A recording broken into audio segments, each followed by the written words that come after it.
So good morning, everybody, and Morning. welcome to our Parents as Learners presentation for today. Myself, Richard Todd, Vanessa Ellison, and Joanne Dickinson are going to regale you with stories of creativity and problem solving. Now, the reason that we're talking about creativity and problem solving is because we believe that these are part of 21st century skills, a skill set that students from whatever background they will need these skills to attempt to navigate a future that we can't even predict yet, because we all know how changeable the world is and seems to be getting ever more changeable. So as part of our school vision, obviously what we're trying to do, we're trying to design and push our school in a certain direction. We're trying to build a culture within the school where teachers inspire and motivate students to become or to build upon already innovative, entrepreneurial, creative problem solvers. Now that's actually part of our school vision statement. And we're going to be trying to use and developing 21st century skills, particularly to make learning as relevant and as useful as possible. When it's useful and relevant, it's usually because it's fun and interesting in some way or another. So here's a list here that I've got from a particular educational site of particular dispositions and skills that are classified as 21st century skills. A lot of them you will understand. You will have seen your sons and daughters being pushed and tested in these ways. Critical thinking, I'm going to read them out for you, and then we're going to do a bit of a deeper dive into what this looks like in the primary and secondary school. So critical thinking, creativity, collaboration is part of this as well. Communication, information literacy is incredibly vital. Media literacy, again, technology literacy, flexibility, being adaptable, being a leader, showing initiative, understanding what productivity means in different settings, and of course all the social skills that are associated with that. So what we're going to do today is we're going to start off with Vanessa looking at problem solving and creativity, particularly in the primary school. Then we're going to look at some examples in secondary with Miss Dickinson. And then I'm going to talk more generally about what it means to have a creative mindset. And we're going to actually play a game, because for you to understand what we're expecting of your children, what we're encouraging, I think that you need to put yourself in their shoes and be asked to flex the creative brain muscles that you've all got. Maybe you haven't used them as much as you've used other parts of your brains. But anyway, that's what we're going to finish off with. So really hope you enjoy it. I'm going to hand over up with kindergarten. Oh, I'm sorry. I've just lost my screen. Oh, there we go. I'm going to stop sharing and I'm going to hand over to Vanessa now. And please enjoy the presentation. Hi, good morning, everyone. Lovely to see you all. So yes, I'm going to start with some information about creativity and problem solving in the kindergarten and primary school. And I thought it would be nice to start with a lovely slideshow of creativity and problem solving in action.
I miss those days. Hope we can get back to them sooner rather than later. It always brings such joy to me to go back to those special days in kindergarten when we were all on campus together.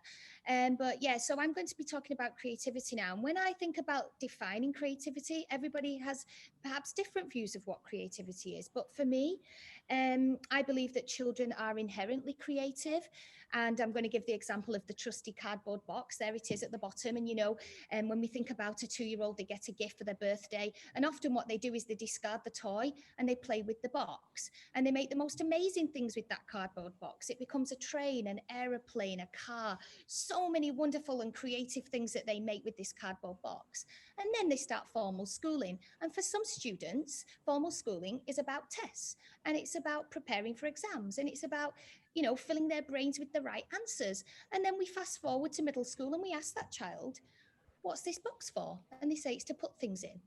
And so I think it's really important that we really think about in kindergarten and primary school and throughout their school career that we keep that creativity, because they have it, they come with it, they're born with it, and it's what we do with it. And we have a great responsibility as educators, and it's certainly something that we're passionate about at ACG, that we really do foster and hone all of that creativity that they come with.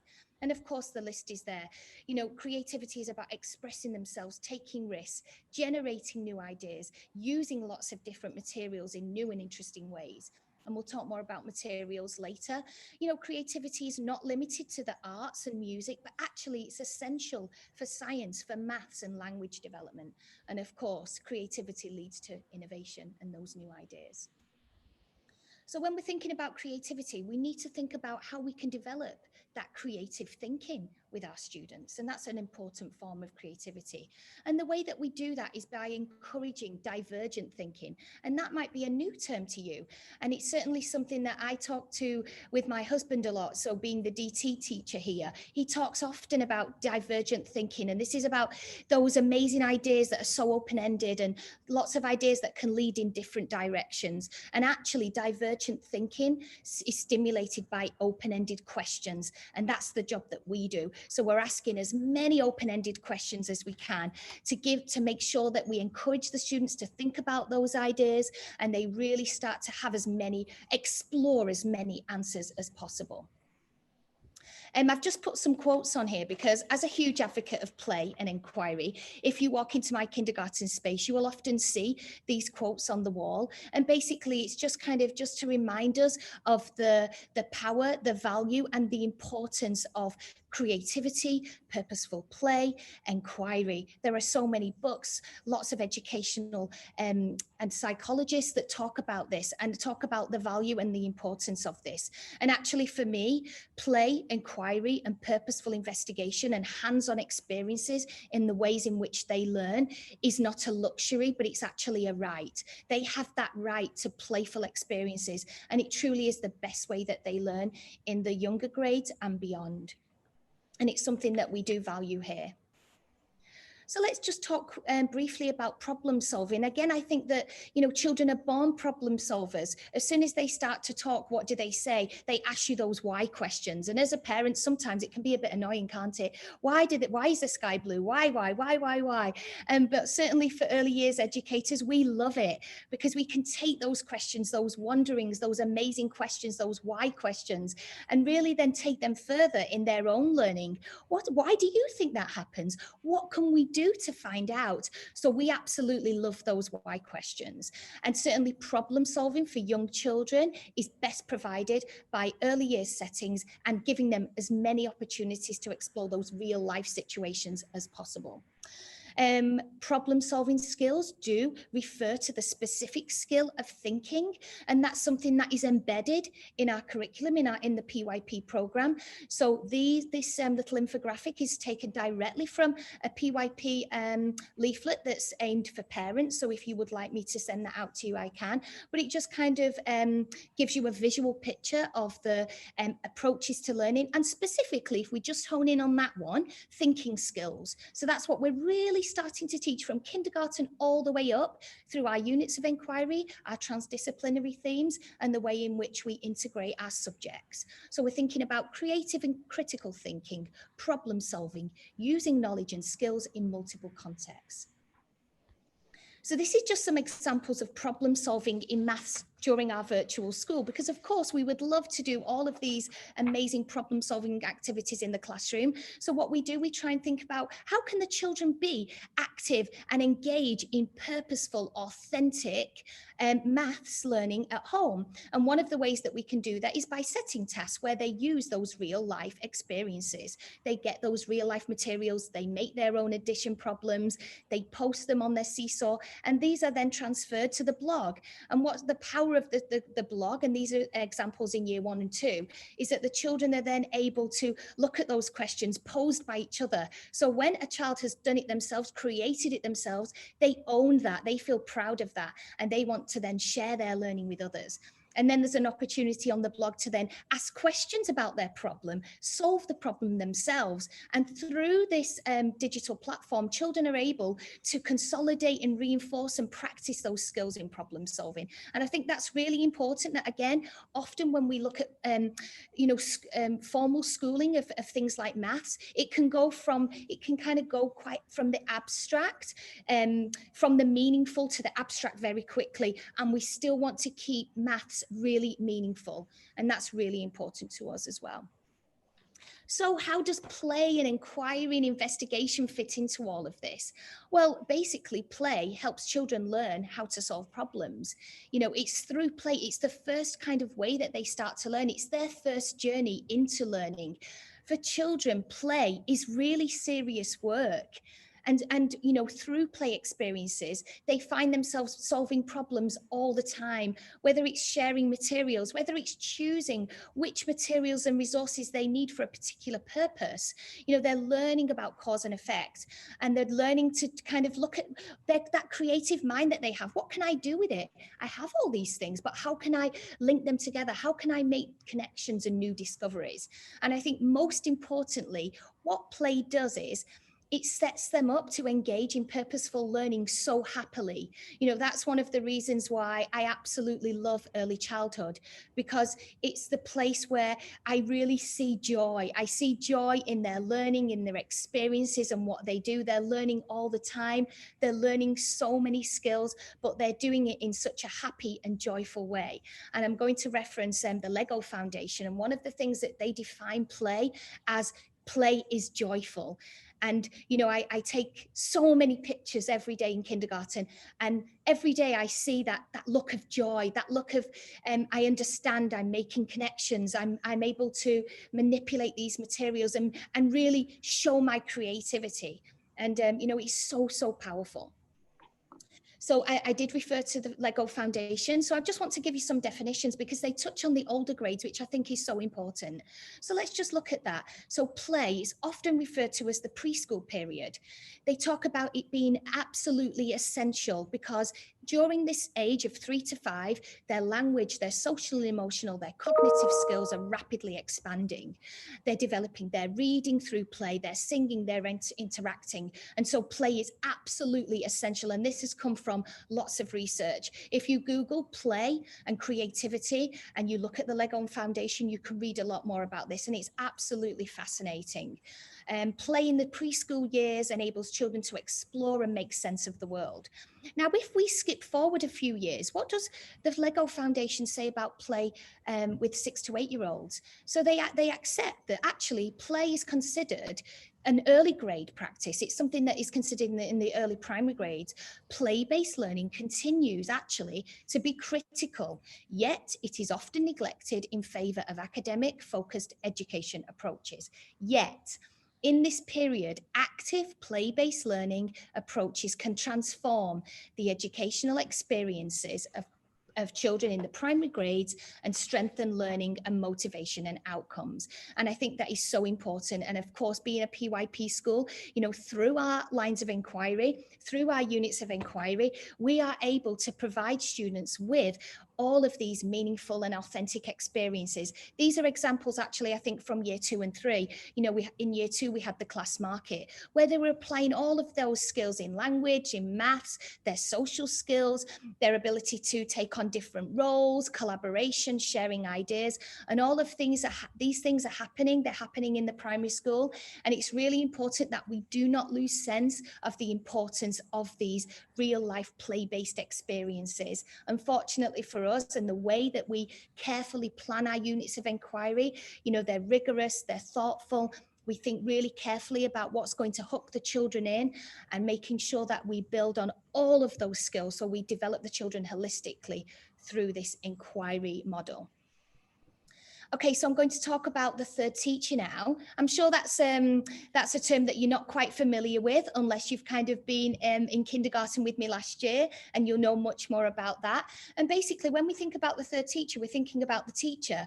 We're thinking about, actually, we call it we say the role of the adult rather than the teacher, because I think that's something else that's so important, that we understand when children come to school, we don't see them as empty vessels. We are the teacher, and we're just going to fill their brains with all that information, because actually we're not.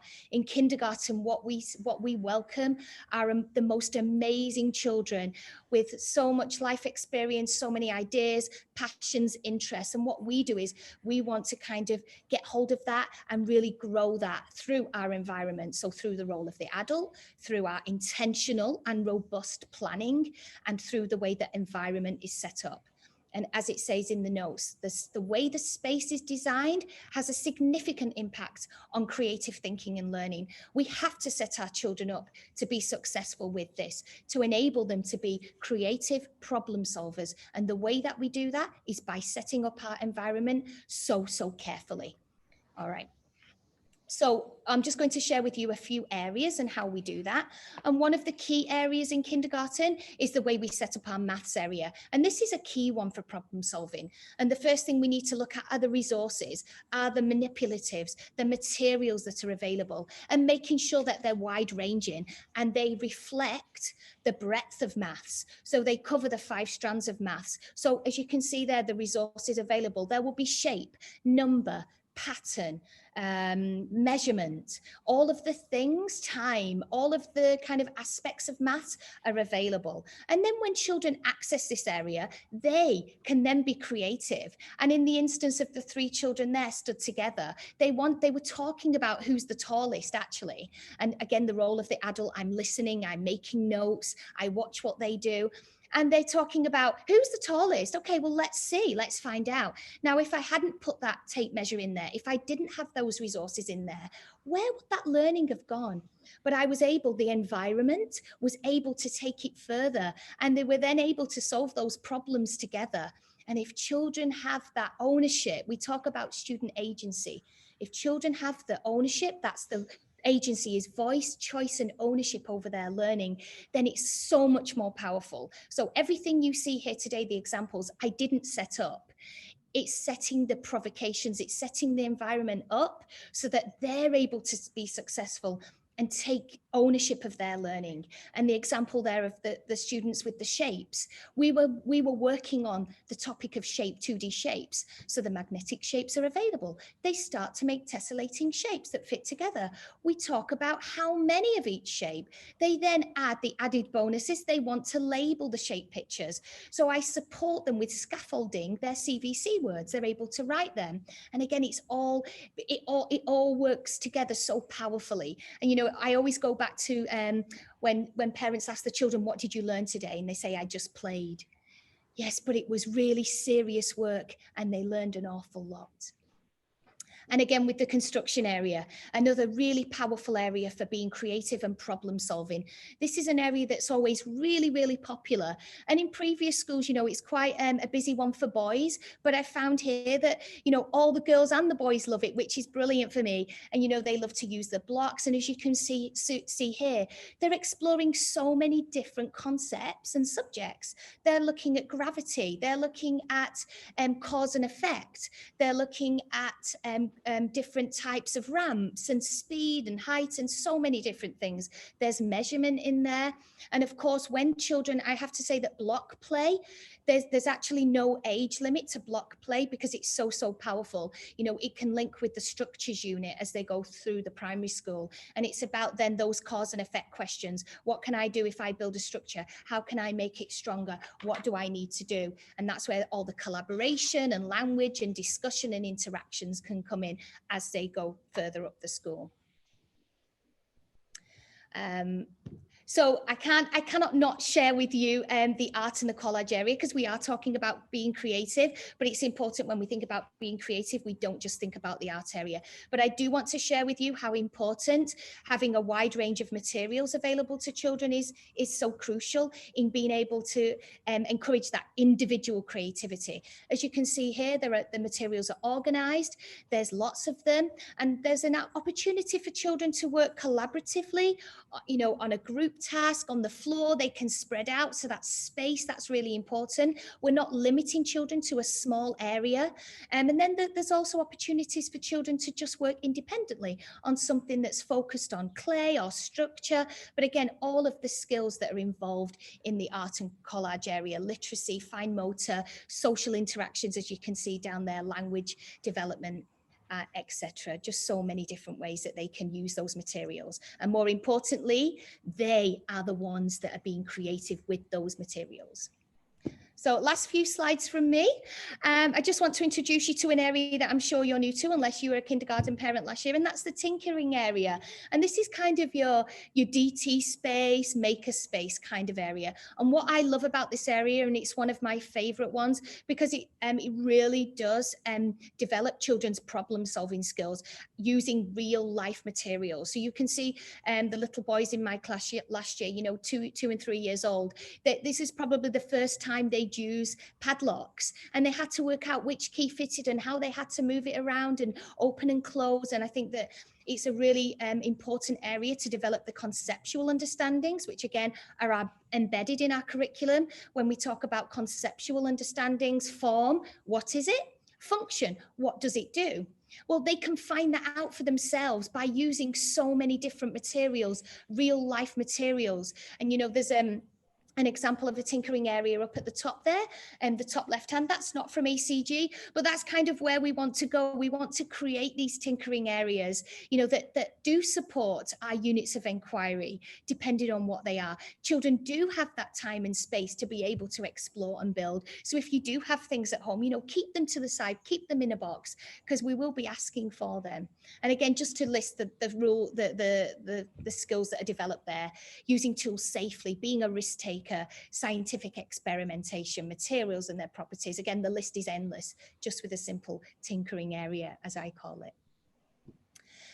So just finally on materials, something that again is not limited to kindergarten, and that's the idea of loose parts. And there's a list there of all the loose parts that we can possibly think of. And basically these are open-ended materials. And if we're thinking about being open-ended and being creative, these are the kind of materials that we want children to use more, so that there's no end to it. It's really up to them and their ideas and their creativity and their problem solving skills. Where is it going to take them?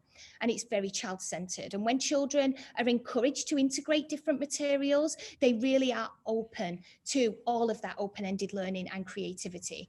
And it also develops fine motor skills. And again, you can see it's organized, it's clearly labeled. Children are able to access it independently and use it as they would like to use it.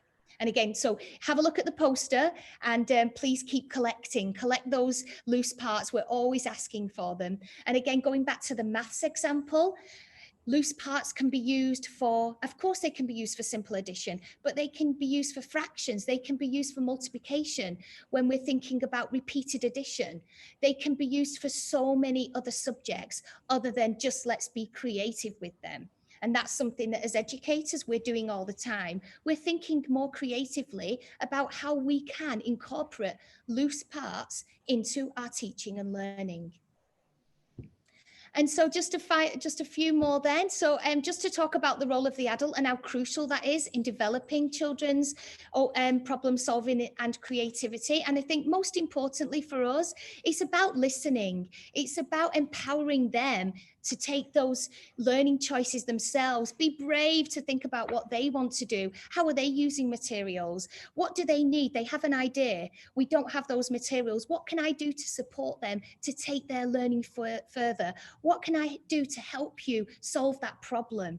And we're working together. So I'm working to develop their creativity and problem solving all the time, just by facilitating, nurturing, asking those open-ended questions. And if nothing else, I'm giving them my wrist because they were so creative and proudly made me a bracelet, giving them that time to play and enjoy with them. It's so powerful. And it's something that I'm going to encourage you to do with your children as well. So final slides. What time are we on? Okay, not bad. So ways you can support at home. So I know you do it anyway, but really pay attention to your child's interests. What is it that makes them tick? What materials do they need to be truly creative? I'm quickly going to give you the example of my daughter. She's 10 now. From the moment she could walk, she had this desire to be creative and draw and make. And so as parents, we made sure that we gave her all the materials she could possibly need to be creative. So different types of paper, different mark making materials. And, and I think it's truly shaped who she's going to become. I'm going to give you her first book. So this was her book. She wants to be an author, but she doesn't just want to be an author. She wants to be an illustrator. So I used to go to Muji every week and buy these blank books. And she used to just spend hours writing these stories, illustrating them, adding the text. And, so now, it shaped her career, I think, and just having that and nurturing that interest that she has.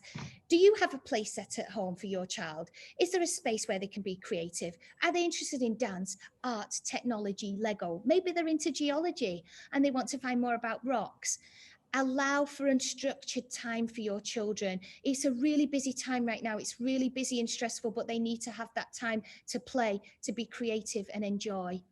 And you need to be that role model as well. Life is busy, but you need to take time for your own creativity. Now, my husband, he's the singer and he's the creative one. So I leave that to him, but I make sure that the girls see him doing those things, dancing, performing and singing. Okay, so it's really important that we do that. And so finally, this kind of sums up how you can support creativity and problem solving at home. We do these things in school. We play games. We give them access to computing and iPads and different apps. We give them those experiences of hands-on. We ask them open-ended questions. We give them time to experiment. We have debates. We have discussions, and all of those things are achievable at home. All right, so thank you so much. I'm so sorry I had to rush through. We don't have long, but can I just say that this conversation is just the start. I'm really excited to work with you all on this, and I want to do more work with you on this year. So please communicate with me and we'll keep working together on this. Thank you.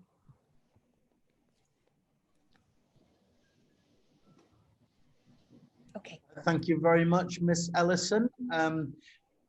I've got a lot to come back at you with about that, Miss Ellison. I think we need to talk more often. Miss Dickinson, over to you. Yeah, Miss Dickinson's just looking for her presentation. Just give me. Solve that problem, Miss Dickinson, in a creative yet fast way. Just a sec.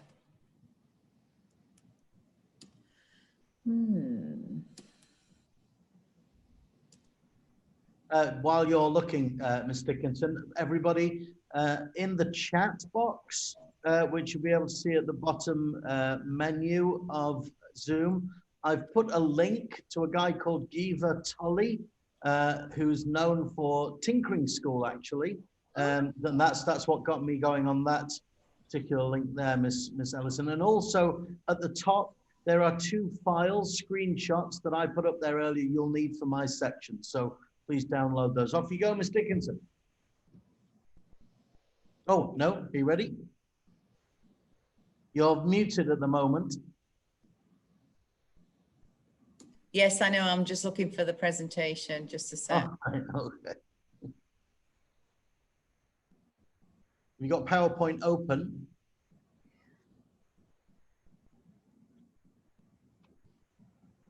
You're muted again as well. Just while we're waiting, everyone, of course, if you have friends at school who weren't able to make it today, of course, there will be the recording available.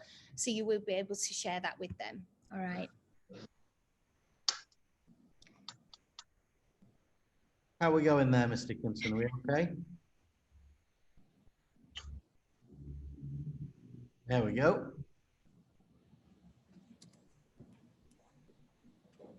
Not sure if you're still muted or not.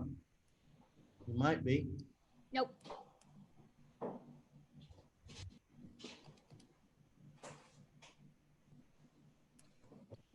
Sorry, guys. Sorry about this. Okay. Just need to move a few things around. Okay. All right. Can you see my screen? Yes, we can. Fantastic. So sorry about that, guys. Just a little bit of problem solving going on directly. So I'm Joanne Dickinson from the secondary school, and today I'd like to share just a little bit about creativity and problem solving in secondary. So as Vanessa's presentation, I'm going to look a little bit about what we do and assure you that the fun does not stop once we get into secondary school. Whilst things may become a little bit more structured, the teachers certainly continue to nurture creative thinking and problem solving for the students. Without a doubt, a creative classroom that develops the creativity of students builds for long-term success in the future in areas such as expression, problem solving, and innovation. And I think it's important to understand that creativity, it isn't an action that you just perform, but it's a mode of thinking that you apply, and you will do it in most tasks throughout your life, not just at school, but outside school as you become an adult. And as we go through life, tasks require us to think differently in different situations. So we need to make sure that our students are equipped with those skills to be able to think quickly and divergently, as Vanessa mentioned. So part of this presentation, I'm going to look at some concrete examples of what happens in secondary, looking at a couple of tools and some strategies.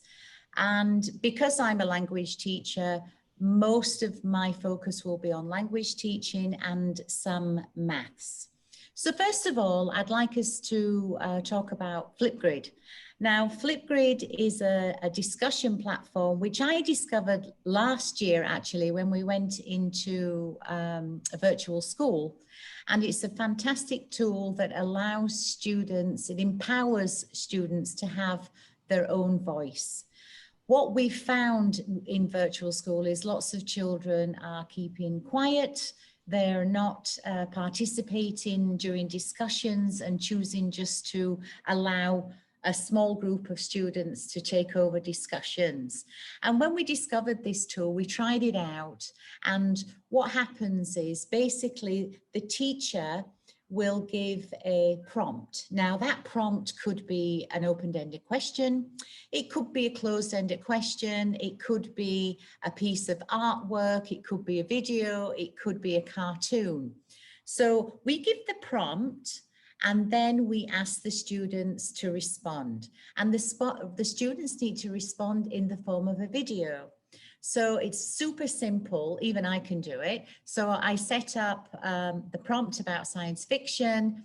I tell the students what I'd like them to do, and then they make their own video. Now, the beauty of Flipgrid is that it actually allows everybody to see everybody else's video. So all my students will make a video in year 7 and all their peers can see those videos. Now, if I would choose not to have the videos open to everybody else, I can also choose that option. But generally, I will allow everybody to look at everybody else's videos and they give feedback and comments. And then they can do that orally by making another video, or they can do it in a written form. Now, this keeps the discussion going, and I have to say it's quite amazing how willing the children are to look at each other's videos and give really good feedback, constructive feedback on what they've discussed or ideas that they've had. And so ideas bounce around in a discussion. So I think 4 of the main advantages of using Flipgrid is that it increases fluency. Being a language teacher, obviously I'm looking for fluency in language. It increases engagement in technological tools, which obviously is looking at improving digital literacy. And also it promotes autonomy. So rather than the teacher being the arbiter who's saying what's good and what's bad, it allows the students to actually contribute to what they think is good and bad, or give some assessment or encouragement or feedback. And it also encourages the students to self-evaluate and reflect, so they can go back to their video and then reflect, was that a good performance? Was my answer, you know, that sensible, or did it matter whether my answer was sensible or not? Now, what it's also good for is encouraging creativity, as I said, to give open-ended questions. So I may set a Flipgrid and say, for example, for year 7, they will be reading Oliver Twist in semester 2. And one of the Flipgrid questions would be, you know, in the novel Oliver Twist, would it have been different if Oliver had been Olivia?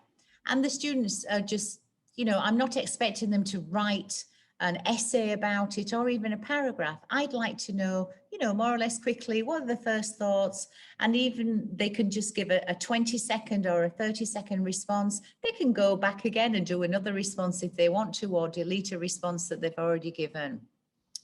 In year 9, we've been reading The Giver, and last year we gave a couple of Flipgrid questions about colours, because in the novel, I don't know if you've read it, but they don't experience colour. So one of the questions was, if people couldn't see colour, so what happens with traffic lights? Could you design a simple system that doesn't rely on colours? And also in the same novel, parents are just given children. They don't actually have children on their own. Children are given to them. And so one of the questions that we had is, could you come up with some questions that we could give to parents before they have children? Now, this is an activity that year 13 IB French students have been doing. So they've been doing a unit on digital media and technology. And their culminating assessment is for them to develop a current affairs media report using Flipgrid with a twist. So the media report that they're going to have to present is fake news, which is kind of topical at the moment. So it's fake news that is created by them. And this is a great example of an engaging and authentic task that requires a range of skills such as creativity, it's got communication, media and information literacy. I couldn't get a picture of the kids because I believe they're actually giving their presentations today or early next week. Now, moving on to year 7, we are actually finishing up a unit, but we're starting with our new unit next week, which is called Who Done It? Now, there has been a murder at school, and the murder is of a famous literary character, Victor Frankenstein. And what I do is the children every day are given a little piece of evidence, but the evidence that is given is through different text types, non-fiction text types. So they might police report, and then they might get a forensic report, and then they have to look at social media for the one of the characters or the suspects, or they have to look at a newspaper report. So it's all focusing on non-fiction text, but the children at the same time are solving the murder of Mr. Frankenstein. And then we do all kinds of creative activities. So they may write their own, it's not Facebook, it's called Lit Book.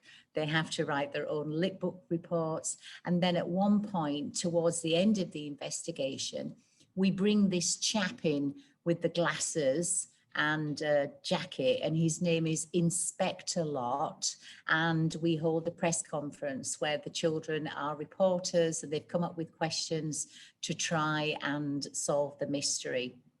There's a picture of the outline of the body. So I planned that this week I'm going to tape up all the classroom and outside the school with my do not cross line, because obviously this time we're doing it virtually, so it's going to be slightly different, but we're definitely going to do the unit. And so they work through the unit, and then at the end they come up with their own hypothesis and reasons why or how they've come to reach their decision of who the murderer is. And then I reveal everything on the last day of term. Moving on to mathematics. So these tasks have actually come from Miss Pickering, who's one of the secondary maths teachers. And she gives a lot of opportunities for the children to deal with problem solving. These two deal with real life tasks. So the real life tasks generally can go for 2 or 3 days. There's a table tennis tournament. So Miss Pickering gives the students information. So they get the information such as the number of teams, players, what time it can start, what time it needs to finish, the length of the games.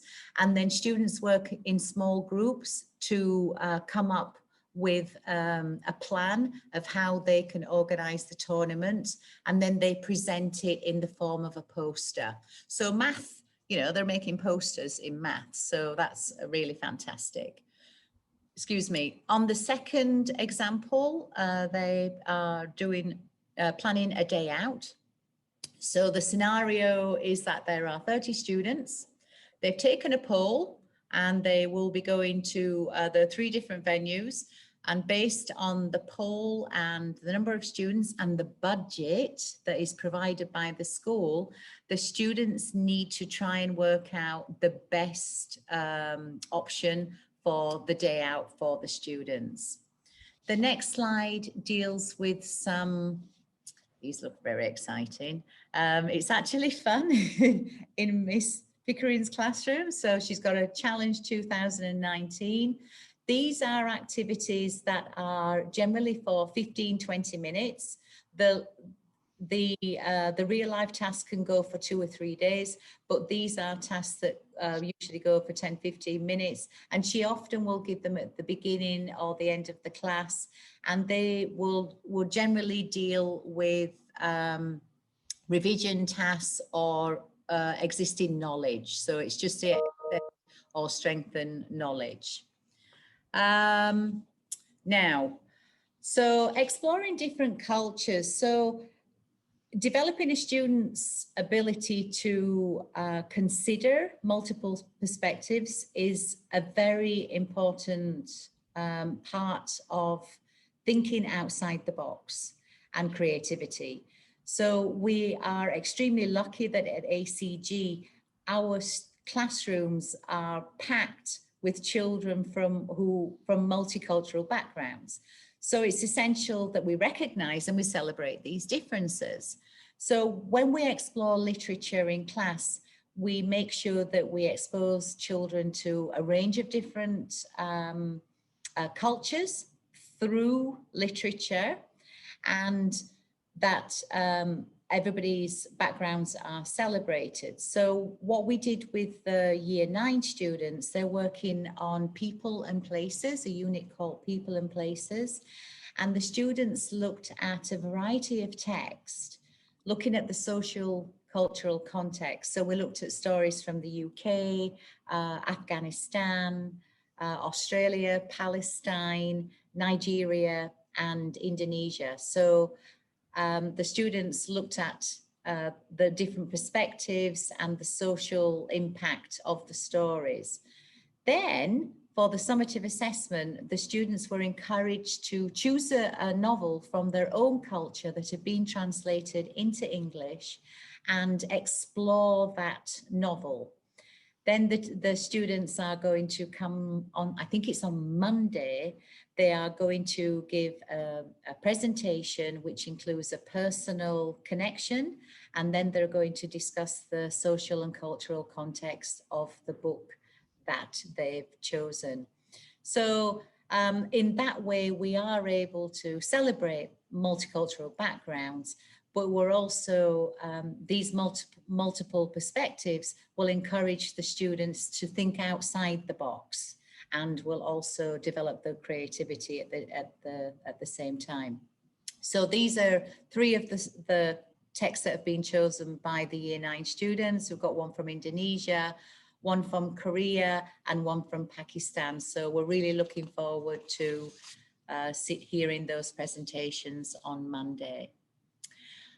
What's very, very important, and I know that Miss Vanessa touched on it, is a student agency, and it's allowing students to choose the format for their assignments. So that it allows them to choose a task which they can explore or develop their skills further. So if they're particularly good at illustrating, that we will give an opportunity to show their learning through illustration. If they are good in discussion, that they would be able to show their learning in that manner. Or if they just like to write, that they can show their learning in a written form, or, you know, and so forth. So this is an example that we had from Year 8. So the students had read the novel Hoot, and then they were given 4 options. So if you look at the options, one was to give an informational handout. So that would be for children who really enjoy doing research and enjoy writing a non-fiction text. Movie poster is the second one. Then we looked at characterization was the 3rd option. And the 4th option, also we have an example there, was to design a book cover. The last example of an activity that we will do also deals with multiple ways to show your learning. And this relates to the unit that I talked about earlier, the whodunit unit. So as the students are working through the unit, I give them this menu. So I pretend that Victor's got a restaurant, and then I've got some suspect snacks, some mean mains, and some devilish desserts. And what the students need to do is choose one from each. So it's like going to a restaurant. And if you see, like the mean mains are generally written tasks. Now these are tasks that the students are learning in class anyway. They're going to give advice, they're writing a blog, and they're going to do a diary entry. So you can't get away from it. You do have to do a written task. If you look at the first 2, one is design a tombstone and imagine that it's been made into a movie. Those are more on the creative side, and certainly the desserts are all create. Because if we're going back to modes of thinking, create is at the top. So create is one of the most difficult skills actually in terms of thinking. So so at the end of the unit, the students will have given me 3 activities. This isn't their summative assessment. These are just activities that the students will do as they're going along, that shows that, you know, they're learning and they're understanding what's being presented in class. I think that's the end of my presentation. Mr. Todd, I will stop sharing. Thank you very much indeed, Ms. Dickinson. Fabulous stuff. Okay, can you all see my screen? It says creativity is play. Yes. Excellent. Okay, so before I actually dive into these slides and the game that we're going to play, I wrote quite a lot down as a result of listening to our two wonderful presenters here. And the first thing, we talk a lot about agency, and it's an incredibly important component of a child making sense of their learning, because if you're not controlling some aspects of it, if you can't adapt it to relate to you as an individual, then it's going to remain remote. Also, I'm thinking of the word meaningful. So it has purpose, yes, but is it meaningful in a sense that goes beyond you? So what that made me think of, there's been quite a bit of brain science over the last 10 years. So by that, I mean research into what the brain does when we do different things.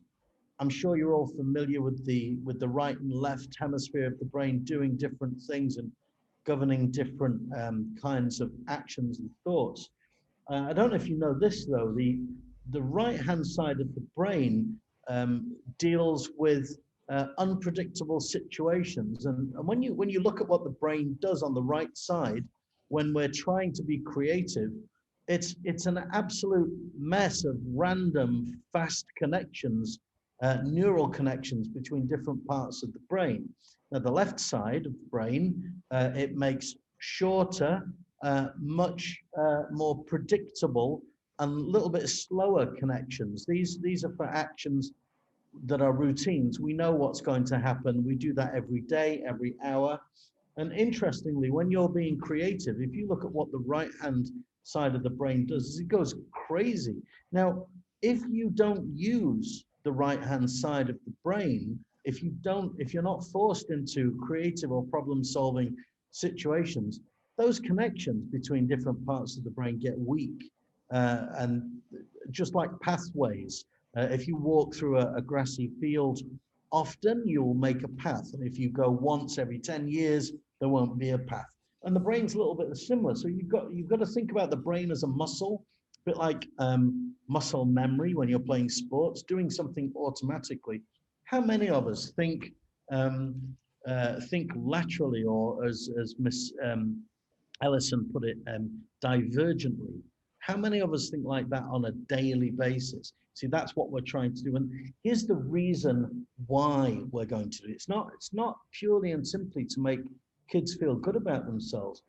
Imagine that all of your possible responses to life, imagine it as a toolkit. If you don't have creative thinking and problem solving in that toolkit, what that means is that if you're faced with an unpredictable situation and all you've got is responses for predictable situations, you're not going to know what to do. So if you think about the world right now and the way it's headed, it's getting less and less predictable. So we owe it to children, and we owe it to ourselves to learn, if we don't know already, how to think laterally, how to respond to unpredictable situations. And I'm reminded of the phrase, I don't know where it came from, all work and no play makes Jack a dull boy or a dull girl, because work is the way we tend to think about school, and that's so wrong, it's unbelievable. So what we're trying to do is we're trying to change the way we think about school, and we need to get you on our side. So let's think about play and what it demands. It demands a lack of inhibitions. It demands that you think differently, and it's hard, but it's so valuable. Edward de Bono says that creativity is bringing into existence something that has value. So it's not just new for the sake of it. It's new. It hasn't existed exactly like that before, but it has value. It does something. It's useful in some way. It's a very broad definition of creativity, but I love it because really, if a definition of creativity is narrow, that seems to me to be a little bit counterintuitive. Okay, so let's get down to the game. We're gonna play a game, and if I were you, I would do things like this with your children on a daily basis. You could play a silly game like this at the dinner table. I used to do a version of I Spy when I was driving around with the kids in the car, and I would challenge them to make it as difficult for me as possible. And Molly, my daughter, was easily the most creative with this. She would find the most minute speck of dust in the car, as long as she could see it, and she would recognize the quality about it and use that first letter. It would take me hours. She loved confounding me with that. So anyway, ideas bingo. It's a structured game, and it's really to reintroduce people how to creative thinking. So how do we play it? So numbers are assigned to randomly generated words. Now, in the Dropbox, there's now a link to the randomly generated words that describe objects, situations, or conditions.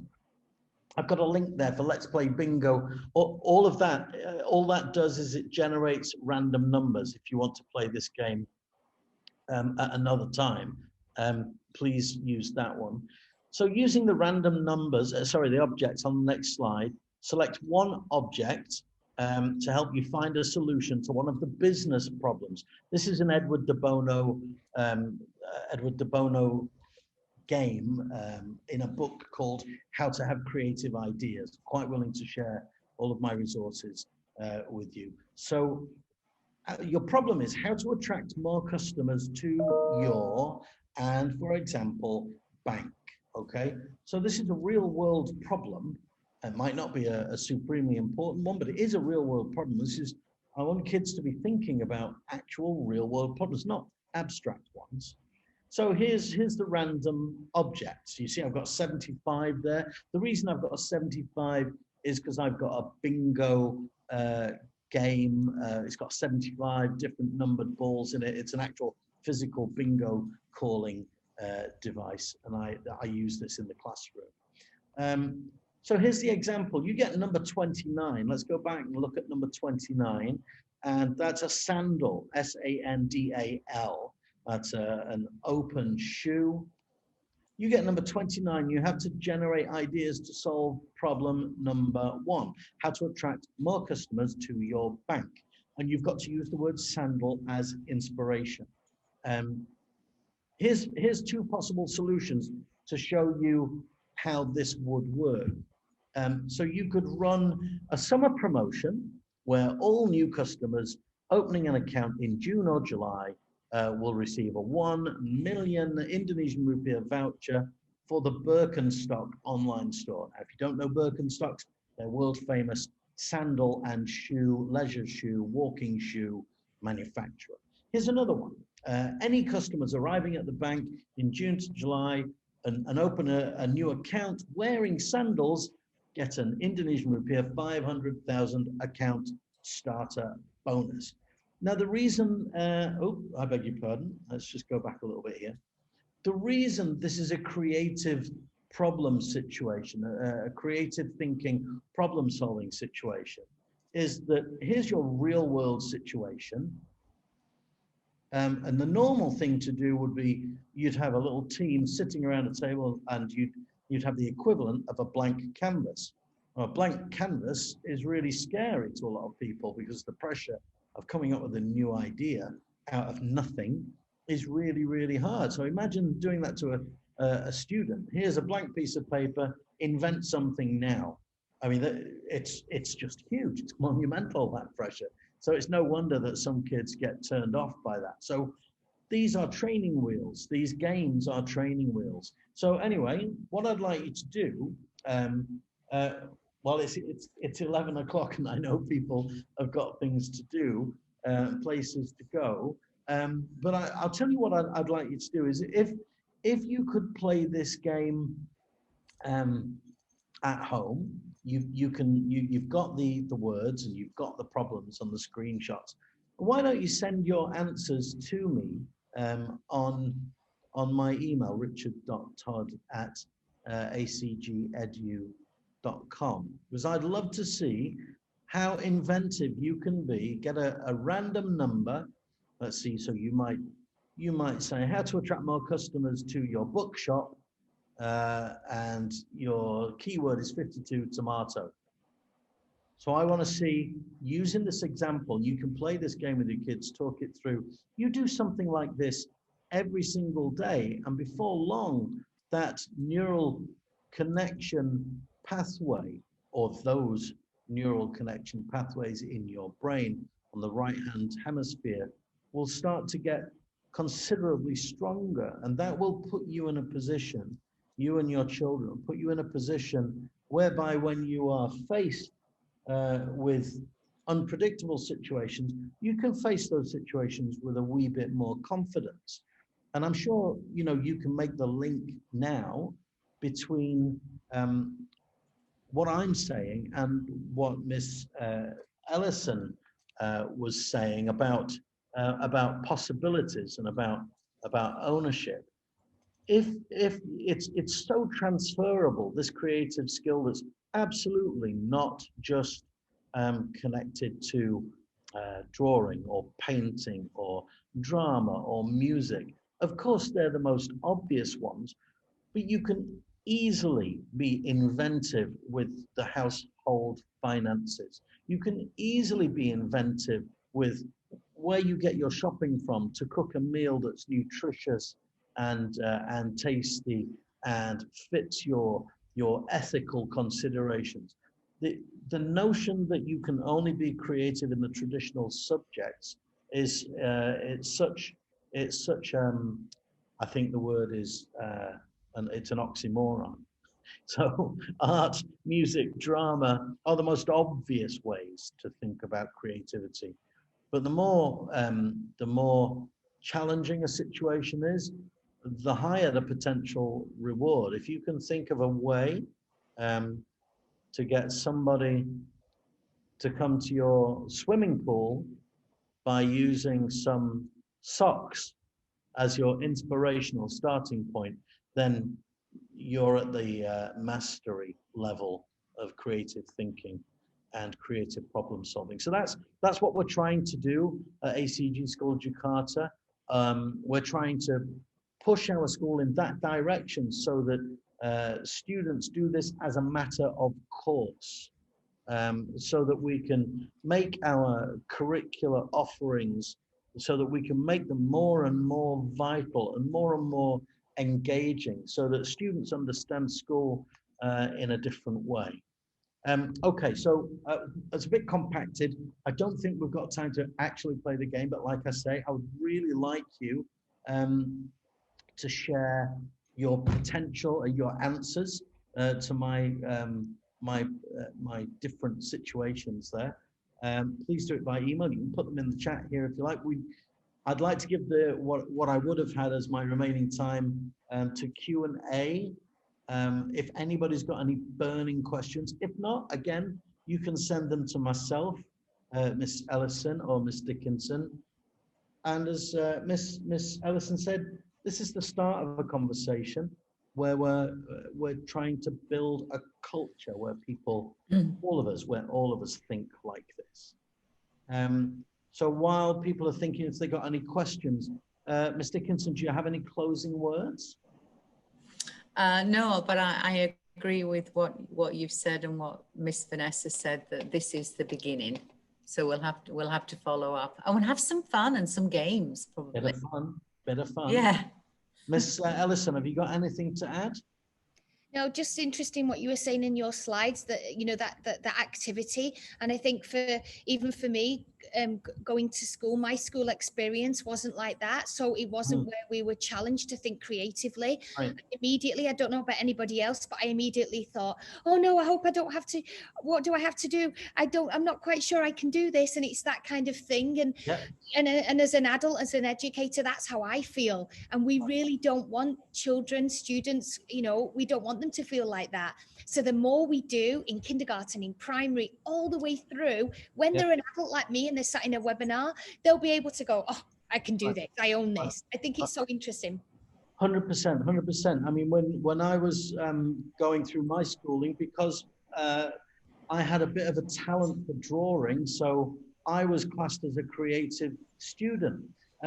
But I'll be perfectly honest with you. Drawing, painting, sculpting, printmaking, all of these skills, and the ones that really make us go, wow, they are technical skills. Anybody who is really gifted with technical skills is gifted for sure, but anybody can be creative. And what we have to do as teachers is find that thing that people are creative with. Because honestly, no, you can't teach everybody to be a world-class technical artist. But what you can do, and this is what I'm hoping to introduce with my little section here, you can introduce the notion of, I can teach you how to think creatively, because it's a brain muscle activity. If you don't use it, it won't get stronger. If you do use it, it should get stronger. So in activities like that little game, I used to play that.